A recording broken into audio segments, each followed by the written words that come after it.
ว้าวแต่วิวงามเนาะมื้อนี้เบาลังกับทีมงานเนาะขึ้นมาเที่ยวชมภาพบรรยากาศอยู่ดอยช่วงฤดูฝนเนาะฟ้าหลังฝนนี่ป้าตกสวยงามขนาดอันนี้แม่นบ้านน้ำพูนอยู่เมืองหุนแขวงอุดมไซเนาะภาคเหนือของประเทศลาวเนาะมื้อนี้เบาลังกับทีมงานก็พากันมาเที่ยวมาชมมาเก็บภาพบรรยากาศเนาะให้ FC ที่ติดตามเนาะซองของเบาลังนี่ได้เบิ่งได้ชมไปนำกันสวยงามหลายเนาะอันนี้จะเป็นบ้านของสัตว์เผากระมุเนาะที่ว่ามาดำรงชีวิตอยู่แถวบ้านนี่เนาะซึ่งว่าบ้านนี่ก็อยู่ห่างไกลจากตัวเมืองนี่ก็ประมาณ10 ปลายกิโลเนาะแต่ว่ามาปีนี้นี่เส้นทางรถดีเนาะมาฮอดมาถึงอีกอย่างเส้นทางนี่ก็สามารถไปฮอดเมืองนาแลแล้วก็ไปฮอดแขวงโลกน้ำท่าเนาะหมู่บ้านนี้ตั้งอยู่จอมดอยเบิ่งบรรยากาศตอนเช้าได้นี่เบาลังกับทีมงานออกมาแต่เช้าๆพุ่นเนาะมาเบิ่งบรรยากาศตอนเช้าป้าเนาะเสียงไก่คันเสียงสัตว์ป่าเนาะแมงไม้มาสัมผัสบรรยากาศตอนเช้าเนาะสวยงามมากผมพี่น้องคุ้มค่ากับการเดินทางเนาะมื้อนี้นะเบิ่งน้ำหมอกป้าเนาะงามเนาะทางด้านนี้ก็จะมีเราเข้าเนาะทางด้านนี้นะเราเข้านี่เพิ่นจะบ่ไว้ในบ้านเนาะ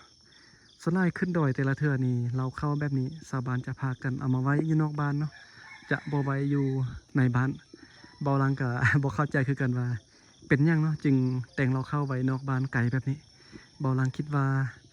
เอาเราเข้าไว้ข้างเฮือนของตัวเองจะดีกว่าบ่เนาะแต่ว่าชนเผ่ากะมุเขาเจ้าเลือกที่จะเอาเราเข้าเนาะมาไว้อยู่นอกบ้านแบบนี้ซึ่งว่าเราเข้าที่เห็นอยู่นี่มีลายเรากับบริเวณเจ้าของเดียวเนาะมีลายเจ้าของ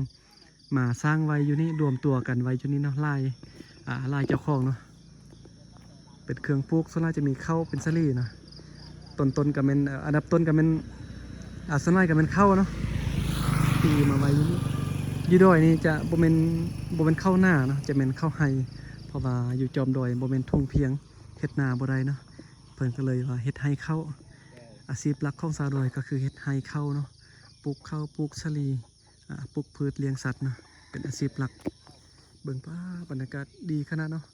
ด้านล่างก็เป็นหน่วยภูแถวนั้นหน่วยภูทางด้านล่างนี่จะมีไฮเข้าของชาวบ้านเนาะอันนี้ภาษาไทยน่าจะเอิ้นว่ายุงข้าวเนาะภาษาลาวเอิ้นว่าเลาเข้า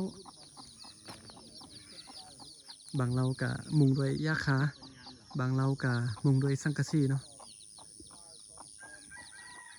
เดี๋ยวจะพามาเบิ้งมาชมหน่อยนึงนะระหว่างทางเบิกเส้นทางป้าขักขนาดนะวันนี้ก็มากับทีมงานพอนะ